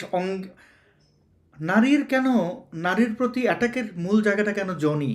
কেন হাদি বলে কেন? আম সরি সাইফুল রহমান ভাই, মানে কেন এই জিনিসগুলো আপনার কি মনে হয় না এই যে কোমলমতি শিশুগুলোকে দিয়ে এগুলো করাচ্ছে, এটা কারা? আপনি নিশ্চিত থাকেন যে এইখানে বিপুল টাকা খরচ করা হয়েছে, বিপুল টাকা খরচ। এর পিছনে এই বাচ্চাগুলো না, আপনি নিশ্চিত থাকেন এই বাচ্চাগুলো এগুলো বুঝেও না। তাদেরকে যেভাবে ডিরেকশন দেওয়া হয়েছে সেই ডিরেকশন অনুসারে এগুলো করেছে বাচ্চাগুলোকে। হ্যাঁ, ভবিষ্যতে এই বাচ্চাগুলো কিন্তু এইরকম কাজ করার ক্ষেত্রে আপনি কিন্তু সে শতপ্রণোদিত হয়ে করে ফেলতে পারে। কারণ সে একটা জিনিস তারা আপনি শিখাই দিচ্ছেন, তারা এই যে অবজ্ঞা করা, নারীর প্রতি অবজ্ঞা করা, নারীর অঙ্গের প্রতি অবজ্ঞা করা এবং নারীদেরকে অসম্মান করা, এটা কিন্তু আপনি শিখালেন। এই বাচ্চাগুলো কিন্তু মধ্যে আপনি বলে ধরেই নিতে পারেন 60-70% বাচ্চা কিন্তু বিকৃত রুচির হয়ে যেতে পারে। কেউ কেউ কেউ কিন্তু এই ভিডিওটা দেখার পরে, যে এই বাচ্চাগুলো এখানে আছে, তারা দেখার পরে যখন বাপ মা তাদেরকে বুঝাবে, তারা কিন্তু ব্যাক করতে পারে, তারা কিন্তু জীবনে আর এই কাজের মধ্যে নাও যেতে পারে। কিন্তু বেশিরভাগ কিন্তু আপনি এইটা দ্বারা প্রভাবিত হয়েছে, কারণ এখানে সে টাকা পেয়েছে, অথবা চকলেট পেয়েছে, অথবা বিরিয়ানি খাইছে, অথবা কিছু একটা সে মানে গ্রহণ করেছে, সে গিফট হলেও গ্রহণ করেছে। এবং তারা দিয়ে আপনি এই যে বাচ্চাগুলো দেখেন, এরা কিন্তু শিকার হলো, শিকারই কিন্তু বাইরে আছে, শিকারই কিন্তু বাইরে। শিকার এখানে রুমিন ফারহানাকে শুধু মানে একটা নারীর প্রতি যে সেটা যাতে বড় কথা হলো, একটা পুরা শিশুদের এই ভিডিওটা করার মাধ্যমে সে শিশুদেরকে, অন্যান্য শিশুদেরকে কিন্তু আগমন করা, তার এই কর্মকাণ্ডে, তাদের এই কর্মকাণ্ডের মধ্যে জয়েন করার জন্য কিন্তু আমন্ত্রণ জানালো। এটা কিন্তু ডেঞ্জারাস। এবং এই ভিডিওটা যত দেখবেন, এটা ট্যাবু ভাঙা উচিত। আবার এই ভিডিওটা বারবার দেখিয়ে এইটার প্রতি ঘৃণা প্রকাশ করাটা জরুরি আমি মনে করি। আমি মনে করি প্রত্যেকটা যাদের মিনিমাম আছে, তারা এই ভিডিওটা শুধু শেয়ার করে ওখানে বলবেন যে এটা কত বড় অনাচার। তাহলে কিন্তু মানুষের মধ্যে ফিলিংসটা আসবে। যে বাচ্চারা এটা দেখছে বা বাচ্চারা দেখবে, তাদের মধ্যে আপনি কিন্তু এই বাচ্চাদের গার্ডিয়ানদের মধ্যে তো আপনি পরিবর্তন আনতে হবে। যে গার্ডিয়ানরা তোমার বাচ্চাগুলোকে কারা ব্যবহার করে, সেই যারা ব্যবহার করে তাদের থেকে তোমার বাচ্চাগুলোকে রেহাই দাও, রক্ষা করো। এমন হতে পারে এই বাচ্চাগুলো টোকাই, সেই টোকাইকেও কিন্তু আপনি যদি সমাজের মধ্যে আপনি তাকে যদি এইসব কর্মকাণ্ডে, কারণ আপনি তো জুলাই আন্দোলনের, আপনার নিশ্চয়ই মনে আছে যে ইউনিসেফও বলেছিল যে কতজন শিশু কিশোর মারা গেছে। এবং ইউনিসেফের ওই রিপোর্টের মধ্যে আছে যে এরা সবাই মাদকাসক্ত ছিল, এবং যে মাদক তারা গ্রহণ করতো, সেই মাদকের কথাও কিন্তু ইউনিসেফ রিপোর্টে আসছে। কি জিনিসটা? সে জুতা সোল লাগানোর জন্য যে কেমিক্যাল ব্যবহার করে, সেই কেমিক্যাল দিয়ে তারা পলিথিনের ব্যাগের মধ্যে তারা করে, মানে কি বলে, ইনহেইল করে, মানে শ্বাস প্রশ্বাসের মাধ্যমে তারা ওই ধোঁয়াটা নিয়ে কিন্তু তারা মাদকাসক্ত থাকে। এবং বৈষম্য বিরোধী ছাত্র আন্দোলনের রিফাত নিজে স্বীকার করেছে যে তারা এরকম একটা বিশ্ববিদ্যালয়ে শিশু কিশোরদের এরকম একটা সংগঠন তারা গড়ে তুলছিল, এবং সেই শিশু কিশোরদেরকে তারা প্রতি ইয়েতে ট্রেনিং দিত, তাদেরকে এই মাদকাসক্তির দিকে। এবং সে স্বীকার করছে এদেরকে তারা সামনে ঠেলে দিতে পারতো, কারণ তারা তখন এই ইয়াটা নিয়ে কিনা ইনহেল করে, এই মাদকটা ইনহেল করে তাদের বোধ বুদ্ধি থাকতো না, তারা ঝাঁপায় পড়তো। এগুলো কিন্তু স্বীকার করার জিনিস, কিন্তু এগুলো কিন্তু করেছে। সো এই গ্রুপটা কারা এটা আপনি বুঝতে পারেন। এই রিফাতরা কাদের করে? এই রিফাতরা কিন্তু ওই যে জামাতের এক্সটেনশন। সো এই রিফাতরাই কিন্তু এই ঘটনাটাই বাচ্চাদেরকে দিয়ে ঘটাইছে। সো আপনি বুঝতেই পারেন কারা এটা ঘটাইছে। আমরা ডিরেক্টরকে দেখি, আমরা ডিরেক্টর আছে এখানে, হ্যাঁ আমি একটু একটু দর্শকদের শোনাই। বনলতা প্রকৃতপক্ষে ইসলামকে সাজেস্ট করে না। এই বনলতা সিনেমা প্রকৃতপক্ষে ইসলামকে সাজেস্ট করে না, বরং ইসলামের মূল মূল দিকগুলোকে মানুষের কাছে হেয় করার জন্য এই বনলতার সৃষ্টি হয়েছে। এই বনলতা সিনেমায় সমমত সমকামিতাকে সাপোর্ট করা হয়, লেসবিয়ানদেরকে সাপোর্ট করা হয়। এই বনলতা সিনেমায় নারী এবং পুরুষের সম্পদের সমান অধিকার সেই কথা দেখানো হয়। সেই বনলতা সিনেমায় মোল্লার ভাও নামে পর্দাকে অবমাননা করা হয়। বনলতা সাইফুল আমিন ভাই, আমরা ডিরেক্টরকে দেখলাম, অনেকে বলছেন এটা কন্টেন্ট ক্রিয়েটর বাচ্চারা বানিয়েছে রুমিন ফারহানার বিরুদ্ধে। আমি বনলতা এক্সপ্রেস কানাডার একটা প্রভিন্সে, যেখানে আসলে বাংলা সিনেমা খুব একটা রিলিজ হয় না, আমি সেখানে রিলিজ হইতে দেখছি এবং আমি সিনেমা হলে যে সিনেমাটা দেখছি আমার খুব গর্ব লাগছে যে অন্যান্য হলিউডের সিনেমার পাশে আমার একটা বাংলা সিনেমা, এবং এটা ব্যবসায়ী সফল, এবং আমি পুরো সিনেমাটা মন দিয়ে দেখছি, এমন কোনো কিছু অভিযোগ মিথ্যা, ডাহা মিথ্যা এবং পুরোটাই মিথ্যা। এই যে মোল্লারা একটা ঘৃণা ছড়াচ্ছে, সমকামিতা বলছে, তারা প্রত্যেকদিন মাদ্রাসায় বলৎকার করছে, যেটা সমকামিতা না, যেটা অপরাধ, ধর্ষণ। এবং তারা বলছে যে যেই সিনেমা নারী পুরুষকে সমান বলা হয় এটা অপরাধ বলছে। আজকে এখন বাংলাদেশে ক্রিমিনাল শুনতে ক্রিমিনাল ক্রিমিনাল নিজেই আরেকজন ক্রিমিনাল বলে, মানে সে কথাটা বলেই তো ক্রাইম করে, কথাটাই তো তার ক্রাইম। Exactly. মানে কত বড়, মানে একটা মানুষ কত বড় বেপরোয়া। এইসব লোকগুলি কি পুরুষের পেটে জন্মাইছে নাকি নারীর পেটে জন্মাইছে আল্লাহ জানে, আমি কইতে পারি না। মনে হয় যে পুরুষের পেটে ইদানিং ওই যে মানে বলা হচ্ছে যে আস্তে আস্তে এমন সিচুয়েশন আসবে সেখানে পুরুষরাও ইয়ে করতে পারবেন, গর্ভধারণ করতে পারবেন। তাহলে এখন আগাম আমার ধারণা আল্লাহ বা বাংলাদেশে এদেরকে পাঠিয়ে দিয়েছে, যারা নিজেরা গর্ভধারণ করবে, নিজেরা বাচ্চা পয়দা করবে, তাদের নারী লাগবে না, কিছু লাগবে না, তারাই করবে। সো আমার ধারণা ওরকম করে এই বিকৃত রুচির লোকজনদেরকে আসলে যেভাবে যেখানে যেখানে থাকে, যেখানে যে অবস্থা সেখানে প্রতিবাদ করা এবং এদেরকে থামানো। এইখানে কি এই যখন এই বক্তৃতাগুলো দেয়, তখন কি মানুষ ছিল না ওখানে কেউ, যে মানুষটা ওরা ধরবে যে এই বেটা তুমি কি করবে? তার মানে কি আমাদের সমাজে কি মানুষ হারায় গেল? না, হারায় যায়নি, মানুষের সাহস হারিয়েছে। 24 সাধারণ মানুষের সাহসকে ধ্বংস করেছে। অনেকে বলে যে 24-এর মাধ্যমে মানুষ তার ঋত গৌরব ফেরত পাইছে, মানুষ সাহস ফেরত পায়নি, কিন্তু গুটি কয়েক হয়তো তাদের সাহস তাদের ব্যবহার করছে, কিন্তু মানুষ সাহস ফেরত পায়নি। 5ই আগস্টের পরে মানুষের উপর যে অত্যাচার নির্যাতন হয়েছে, মানুষ কিন্তু সাহস হারাইছে। আসলে কিন্তু মানুষ সাহস হারিয়েছে 24 আগস্টের পরে। মানুষ তার নিজের ব্যক্তিত্ব হারিয়েছে, সাহস হারিয়েছে, নিজে যা বুঝে নাই তা করছে। আপনি দেখেন 5ই আগস্ট আমি এমন বহুজনের সাথে দেখা হয়েছে যে স্বীকার করছে, আমার সাথে দেখা হয়েছে, স্বীকার করে যে বুঝেই উঠতে পারলাম না যে এইটা যে এদিকে টেনে নিয়ে যাচ্ছে। তার মানে বুঝে উঠতে না পারার সংখ্যা বেশি হয়ে গেছে আমাদের। রুমিন ফারহানা যেহেতু আলোচিত, তিনি বলছিলেন শেখ হাসিনার কথা, তিনি কোট করেছেন একটা টেলিভিশন টক শোতে যে শেখ হাসিনা কওমি জননী সনদ নিয়েছিলেন মোল্লাদের কাছ থেকে, তার পতন কিন্তু এই মোল্লারা করেছে।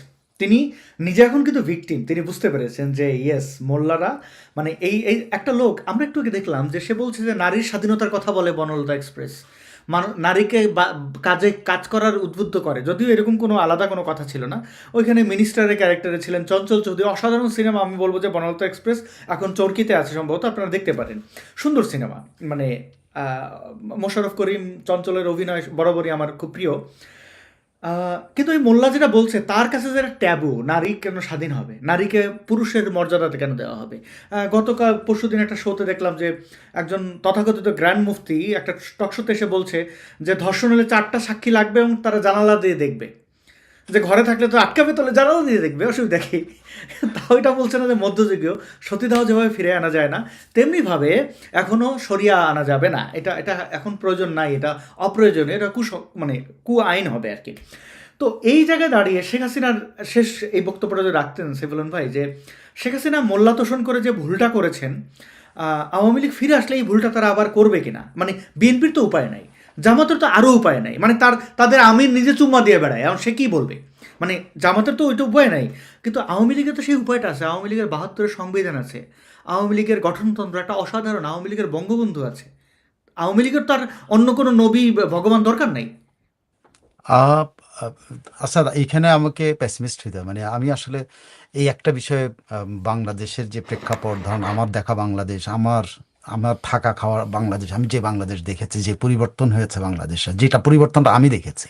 আমার আশেপাশে বন্ধু-বান্ধব, বান্ধবী তাদের এই যে পরিবর্তনগুলো আমি দেখেছি, বা আমার সন্তানদের যে পরিবর্তন, বা আমার আত্মীয়স্বজনের মধ্যে যে পরিবর্তনগুলো আমি দেখেছি, সেই পরিবর্তনটা শুধুমাত্র যে বাংলাদেশের কি করে একটা গভর্নমেন্ট শুধু প্রমোট করার কারণে এটা হয়েছে বিষয়টা। যদিও শেখ হাসিনাকে কমই জননী, বা যদিও শেখ হাসিনা 600 মডেল মসজিদ করার জন্য আমরা দায়ী করি, যদিও আমরা ধরেন মাদ্রাসার শিক্ষা এবং ইয়েকে সমান পর্যায়ে নিয়ে আসা, তারপর মানে বিশেষ করে কি বলে ওই যে কি কি একটা মাদ্রাসার একটা নর্মাল পথের শিক্ষা আছে, আর একটা আছে বেনর্মাল পথের শিক্ষা। বেনর্মাল পথেরটাকে উনি সার্টিফিকেশন দিয়ে টিয়ে করছেন, ইনি অনেক কিছু করছেন। কিন্তু আমি আপনাকে নিশ্চিত করে একটা জিনিস, আমাদের সমাজ ব্যবস্থার যে পরিবর্তনটা হয়েছে 54 বছর, বা এখন তো 56 বছর হয়ে গেল, যে পরিবর্তনটা হয়েছে এটা আমাদের মানসিকতার মধ্যে পরিবর্তন হয়েছে। সেই মানসিকতার মধ্যে পরিবর্তনটা কি দেখেন, এই মানসিকতার বিরুদ্ধে পরিবর্তনটা হয়েছে হলো আমাদের মানুষদেরকে কাজের জন্য, আমি কোথা থেকে পরিবর্তনটা হয়েছে, কাজের জন্য সৌদি আরবে গমন। আমাদের মনে আছে, অনেকে গর্ব করে বলেন, জিয়াউর রহমান সৌদি বাদশার কাছে জিজ্ঞেস করে যে আপনি কি চান, জিয়াউর রহমান বলছে যে আমি কিছুই চাই না, আমার মানুষের 2 হাত আছে, আপনি কাজ করার সুযোগ দেন। ঠিক আছে, এইসব কথাবার্তা বলে। কিন্তু কথা হচ্ছে ওইটা থেকে আপনি কি ইম্পোর্ট করছেন, আপনি পাঠাইছেন, কাকে পাঠাইছেন? শিক্ষিত মানুষ পাঠান নাই।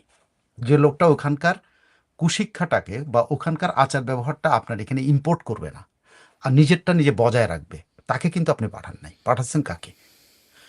পাঠিয়েছেন তাকে যার শিক্ষা নাই, যে সমাজের সংস্কৃতি কি জিনিস এটা বুঝে না। সে কিন্তু প্রথমে আপনি দেখেন টাকা দেন দুবাই যামু, মনে আছে সেই নাটকে? সেখানে সৌদি আরব থেকে বা মিডল ইস্টে একটা লোক আসে কি পইরা, আলখেল্লা পইরা, ওই যে টুপি দিয়ে। খেয়াল করে দেখেন তখনকার নাটকের মধ্যে পরিবর্তনগুলি কিন্তু আপনি আজকে 40 বছর 50 বছর আগে কিন্তু এই নাটকগুলির মধ্যে কিন্তু বিদেশ থেকে আসতেছে মানে সে একটা ভিন্ন জাতের একটা ড্রেস নিয়ে আসে চলে আসতেছে, এবং ওইটা পরে সে শ্বশুর বাড়ি যাচ্ছে, ওখানে যাচ্ছে, এবং এটা প্রমোটেড হয়েছে। এরা আমাদের নাট্যকাররা এটা প্রমোট করছে। বুঝতে পারছেন জিনিসটা? তো হয়েছেটা কি, যে লোকটা গেছে সে কিন্তু না বুঝে ওখানে তার এটা ভালো লাগছে, কিন্তু ফেয়ারলি সে দেখছে যে আরে এরকম একটা আলখেল্লা দেখতে অত সুন্দর লাগে, আমিও পড়ি।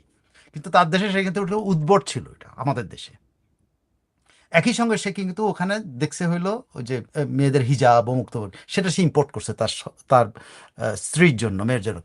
এবং খেয়াল করে দেখেন তখন থেকে কিন্তু এই বীজ প্রথিত হয়েছে আমাদের মধ্যে, মনের মধ্যে, মানুষদের সংস্কৃতিতে চেঞ্জ হয়ে গেছে। আপনি নারীকে অবগুণ্ঠনে রাখা, আপনার নানি দাদিকে আপনি কি এরকম অবগুণ্ঠনে দেখছেন? আমি তো আমার তো মনে পড়ে না আমার নানি দাদিকে এরকম আমি একেবারে 2টা চোখ দেখা যায় এরকম অবস্থায় আমি কখনো দেখছি।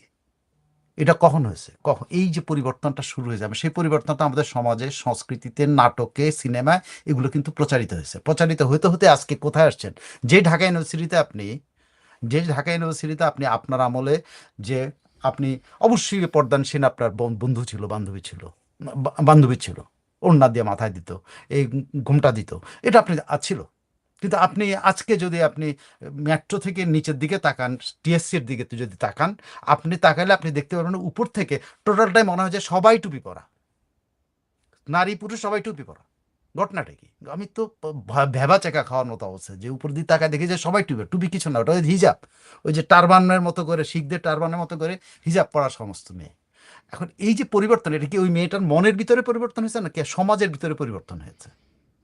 ওই মেয়েটা ওটাকে কিন্তু ফ্যাশন হিসেবে ব্যবহার করছে, কিন্তু আমরা এটাকে ব্যবহার করি, আমাদের এই ইয়ারা প্রচার করে বেড়াচ্ছে যে এটা হলো মানে কি বলে ধর্মীয় জিনিস, এবং সেটাতে সে আটকে যাচ্ছে। কিন্তু সে একবার ব্যবহার করছে ফ্যাশনের জন্য, কিন্তু বন্ধু বান্ধবীর অনুষ্ঠানে গেছে ব্যবহার করছে সে ফ্যাশনের জন্য, কিন্তু পরবর্তীতে সে যখন এটা খুলে ফেলতেছে তখন কিন্তু তিরস্কারের শিকার হচ্ছে।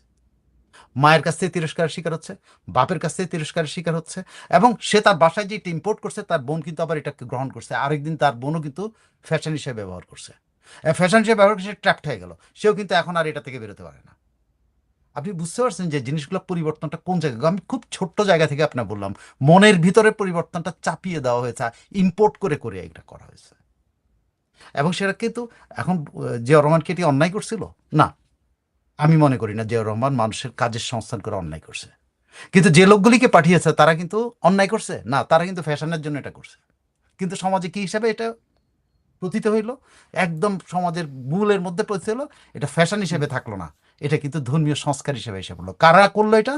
ওই যে কাঠমোল্লা যেগুলো, তারা কিন্তু দেখছে আরে এই মেয়েটাই তো হলো শ্রেষ্ঠ, যে মেয়েটা এরকম কমটা দিচ্ছে, এর ফলে আরেকটা মেয়েকে তারা উদ্বুদ্ধ করতেছে এটা করা যায়। ফ্যাশন থেকে কিন্তু এটা কাঠমোল্লার উপাদানে পরিণত হয়েছে। সেই কাঠমোল্লাদেরকে সমাজে আমরা কিন্তু খুবই মূল্য দিই, এবং সেই কাঠমোল্লাদেরকে শেষ পর্যন্ত কেউ আমাদের সমাজের এই যে সমাজের সাংস্কৃতিক যে পরিবর্তন আর মানসিক যে পরিবর্তনটা হচ্ছে, এটাকে কিন্তু আমরা খেয়াল করি নাই। না খেয়াল করে আমরা কিন্তু তাদেরকেই প্রমোট করেছে, অ্যান্ড প্রমোট করার কারণে আজকে শেখ হাসিনা হয়তো কমই জননী হয়েছেন, তাকে আমরা টিটকারি করতে পারি, কিন্তু অন্যরা অন্য যতগুলি বাংলাদেশ চালিয়েছে প্রত্যেকে তো এই জিনিসটাকে কখনোই আইডেন্টিফাই করে নাই। শেখ হাসিনাও পারে নাই, অন্যরাও করতে পারে নাই, বুঝতে পারে নাই যে আমাদের সমাজে কি পরিবর্তন হয়ে যাচ্ছে। সমাজ টোটালটা চেঞ্জ হয়ে গেছে। কিন্তু এখন একটা মেয়ে আর ওই টারবান থেকে বাইরে পারে, কি বলে ওটাকে, আমি হিজাবটা মানে কি একটা পরে একদম টুপি পরে, বিশ্বাস করেন আপনি মেট্রো রেল থেকে নিচের দিকে তাকাবেন ঢাকা ইউনিভার্সিটির দিকে, আপনি দেখবেন সব টুপি পরা। কিরে বাবা টুপি পরা কেন? একদম শিখদের টারবানের মতো এরকম পরা। একটা মেয়ে ধরেন 4.5 ফিট লম্বা, তার উঁচা হলো 5 ফিট। সে এখন যে 5 ফিট লম্বা, সোয়া 5 ফিট মধ্যে 3 ইঞ্চি 3.5 ইঞ্চি উপরে মাথার মধ্যে ইয়ে লাগানো। এই ফ্যাশন কোথা থেকে আসছে? এটা ইম্পোর্টেড হয়েছে, এবং ইম্পোর্টেড হওয়ার পরে ওই যে বললাম ট্র্যাপড হয়েছে। একবার ব্যবহার করার পরে কাঠমোল্লারা এমন প্রশংসা করছে, সে ওটা নামাইতে পারে না। এরপর ওর বোন ওইটাকে ব্যবহার করছে, মা ব্যবহার করছে, পুরো পরিবারের মধ্যে এটা এখন। অথচ আমাদের শাড়ি, আমাদের মেয়েদের, হ্যাঁ, শাড়ি বা সেলোয়ার কামিজও, যদি এটাও ধরেন পাঞ্জাবি পোশাক, সুন্দর, কিন্তু মানে কি সুন্দর লাগে আপনার আমাদের একটা বাঙালি একটা নারীদের। উদাহরণ দিই আপনি। আমি তো এটা বললাম ছিল আমাদের যারা গরিব সমাজের মধ্যে আমি বলতেছি, বা মধ্যম বা নিম্ন মধ্যবিত্ত সমাজের মধ্যে এই পরিবর্তনটা হয়েছে। আপনি জানেন, আপনি ঢাকা ক্লাবে যাবেন, ঢাকা ক্লাবের কিন্তু ওই যে কি বলে ইয়ে খেলা হয়, কি বলে ওটার নাম, কি বলে এটাকে, না জুয়া খেলা, বা এটা কি যেন বলে না, একটা লটারি টাইপের হয় না, ওই যে ডাকে 39 আমি 39 আমি আমি জানি না, আমি হ্যাঁ, জীবনে এরকম একটা কোনোদিন কিছু জুয়া একটা খেলি খেলা নাই। আছে বুঝছেন। ওখানে ওখানে এই ঢাকা কলেজের মেম্বারদের বউরাও কিন্তু অংশগ্রহণ করে। ওটা কিন্তু জুয়া। Okay. সে জুয়া খেলতেছে কিন্তু ওই টারবান পিটা আবার বসে থেকে। আরে মদও খায় তো সেটা না। এখন আপনি যখন তার জিজ্ঞেস করতেছেন, সে কিন্তু আবার এই জুয়া খেলতেছে, আবার ফাঁকে দিয়ে যে নামাজ পড়তেছে, কারণ কি সে তাকে নামাজি বলবে। ইন্টারেস্টিং সাইফুল রহমান ভাই, আমরা Interesting দেখি না সমাজের এই পরিবর্তনগুলো? তার হাজব্যান্ড ওয়াইফ দুজনের মধ্যে ইয়েটা হলো, ওয়াইফ নামাজও পড়তেছে, জুয়াও খেলতেছে, হাজব্যান্ডও নামাজও পড়তেছে, জুয়া করতেছে। এই পরিবর্তনটা হয়ে গেছে, আপনি কি করবেন? এইটাকে সেই হিসাবে নিয়েছে একটা সার্টিফিকেশন। কারণ তাকে অন্য ভাবিরা বলবে যে এই ভাবি তো নামাজ পড়ে। সপ্তাহে 2 দিন, সপ্তাহে না মাসে 2 দিন, ভুলে গেছি আমি, সপ্তাহে 2 দিন মাসে 2 দিন রোজা রাখে, ফ্যাশন। বাট তা কেন রাখে? কেন? এটা স্বাস্থ্যের জন্য রাখে না। অন্য ভাবিরা বলবে উনি তো রোজদার। হ্যাঁ, ইমানদার, আল্লাহওয়ালা মানুষ। Yes, exactly. এখন আপনি নারীদের নিয়ে আলোচনা করতে যাবেন, এইটার পরিবর্তনের জন্য দায়ীকে? ওই দায়ী কিন্তু সেই পুরুষ। পুরুষরা কিন্তু এগুলো কিন্তু অ্যাপ্রিসিয়েট করে, যখন সে কিন্তু নিজে মহাবদমাইশ, কিন্তু তার ওয়াইফ যখন 5 ওয়াক্ত নামাজ পড়ে, সে বন্দি, কিন্তু হ্যাঁ, আরেকজনের কাছে yes. যা বলে, আমার ওয়াইফ 5 ওয়াক্ত নামাজ পড়ে, আমার কাছে। আসলে ধর্মভীরু হওয়ার মানে হচ্ছে তাকে তো বন্দি করে রাখা যাচ্ছে। সে যখন ঘোমটা টুমটা দিয়ে রাখছে, চিন্তা করছে আচ্ছা আমি তো এদিকে ওদিকে মুখ দিয়ে বেড়াবো, আমার বউ তো কোথাও যাবে না, কারণ সে তো বন্দি সে হয়ে আছে। প্রশংসা করে। এখন অন্য বউরাও কিন্তু এইভাবে প্রভাবিত হচ্ছে। সরি, আমি নারীদের নিয়ে এইভাবে আমার কথা একদম, বলা, আপনি কিন্তু আপনি একদম আমি ঠিক আছেন আমি ভাই। পিন পয়েন্ট করে আপনি দেখা যাবে যে আপনি দেখেন না, ঢাকা ক্লাবের মতো একটা ক্লাবের নারীদেরই অবস্থা, ঢাকা বাংলাদেশে ইউনিভার্সিটিতে আমাদের মোল্লারা ছাত্রীদের এই অবস্থা। ভাইয়া পাঞ্জাবি পইরা টুপি পইরা বলৎকার করতেছে, ধুমাইয়া, কোনো সমস্যা নাই। কিন্তু যে একজন নারী হিজাব পরে কেন ড্রামস বাজাইলো, মানে দেখেন চিন্তা করে, মানে কোথায় বাংলাদেশ কোথায় গেছে। আরে আমি ভাই, sorry, হিজাব পরে ডান্স হয় জানেন? হ্যাঁ, ঢাকা এগুলো তো আছেই, ঢাকার না হ্যাঁ, ঢাকার ক্লাবে, ভিডিও আছে। ঢাকার বিভিন্ন ক্লাবে হিজাব পরা কিন্তু ডান্সে অংশগ্রহণ নিচ্ছে। বার্ষিক পার্টি হয় না, বার্ষিক অনুষ্ঠান হয় না, ওই অনুষ্ঠান, বসন্ত অনুষ্ঠান, তসন্ত অনেক অনুষ্ঠান, সেখানে কিন্তু গানা বাজনা হয়। সেই গানা বাজনা গান গাইতেছে, কিন্তু ড্রাম পিটেছে, কিন্তু হিজাব পরা। কারণ সেইটা হিজাবটাকে সে তার হয় তার উপরে চেপে বসেছে, অথবা সে মনের মধ্যে এটা নিয়েছে এটা আমার একটা ফ্যাশন, অথবা সে মনে করছে যে এটা পড়লে তারে, এই গানা বাজনা করলেও তারা খারাপ বলবে না, কারণ সে জুয়া খেলতেছে কিন্তু সে নামাজ পড়ে। এবং এবং হাজব্যান্ড তার প্রশংসা করতেছে, আমার ওয়াইফ 5 ওয়াক্ত নামাজ, কিন্তু হাজব্যান্ড কিন্তু এটা বলছে না, আমার ওয়াইফ কিন্তু যায় ওই জুয়া খেলতেছে। সো আপনি এইভাবে ট্র্যাপ করে ফেলছে মেয়েদেরকে। খুবই চিন্তিত মানসিকভাবে আমাদের ট্র্যাপড হয়েছে। আমাদের মানুষগুলো নিয়ে খুব চিন্তিত। এখন সামনে আসছে ওয়ার্ল্ড কাপ, খুব শীঘ্রই ওয়ার্ল্ড কাপ আসছে এবং কানাডা ইউএসএতে হচ্ছে। হাদিকে ভুলে যাওয়ার চক্রান্ত হিসেবে ওয়ার্ল্ড কাপ আয়োজন করা হয়েছে, এগুলো অনেকেই বলবেন। হাদিকে আপনারা মনে রাখেন, ধারণ করেন। হাদির স্লোগান যেন কি ছিল, নারীর জনি নিয়ে, জনি সে ছিঁড়ে ফেলতে চায়।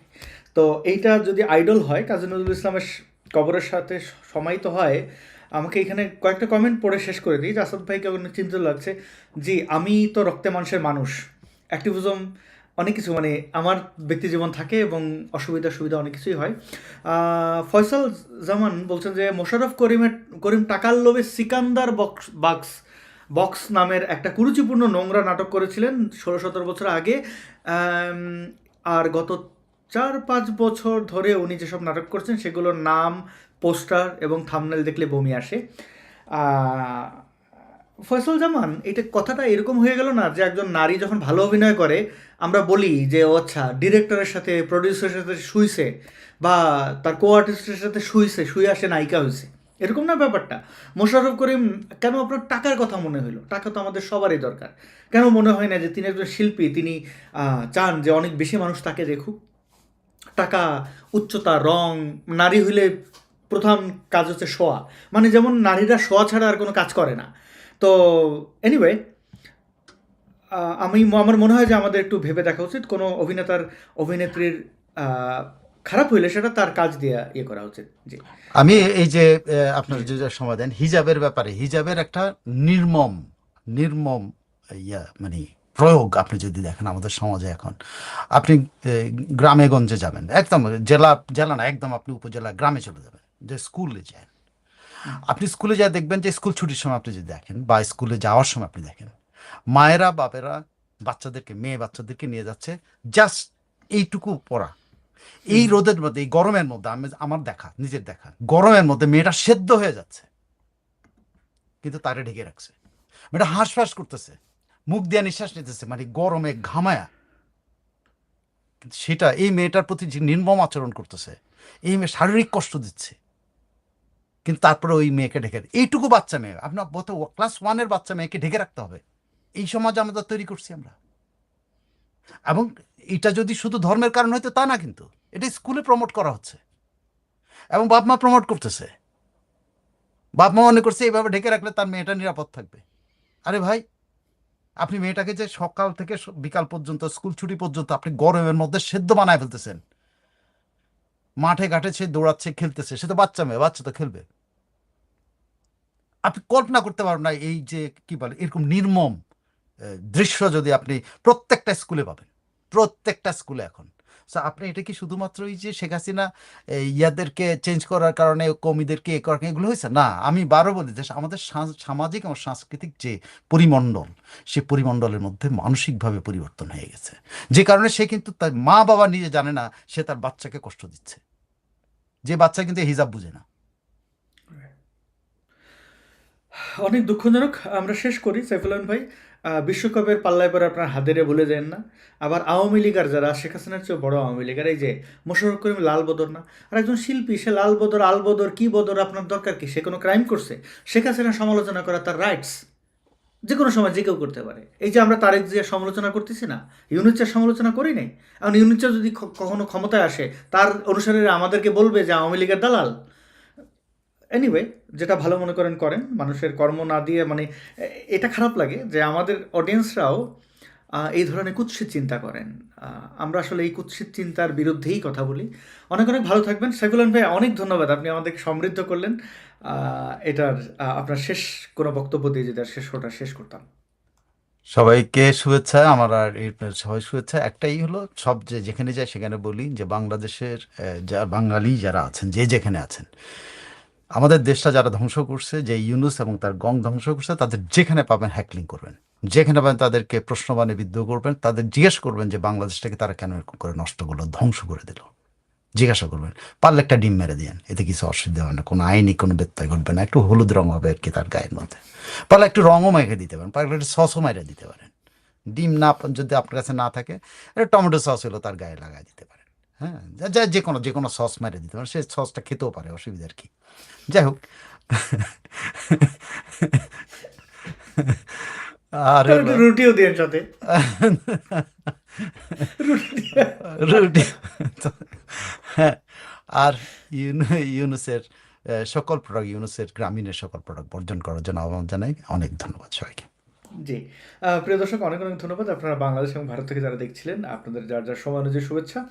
আর সাইফুল আলমের সাথে আমি ওইটাই বলতে চাই, সস দিয়েন, একটু রুটি দিয়েন, পারলে একটু ডিম সেদ্ধ করেও দিয়েন।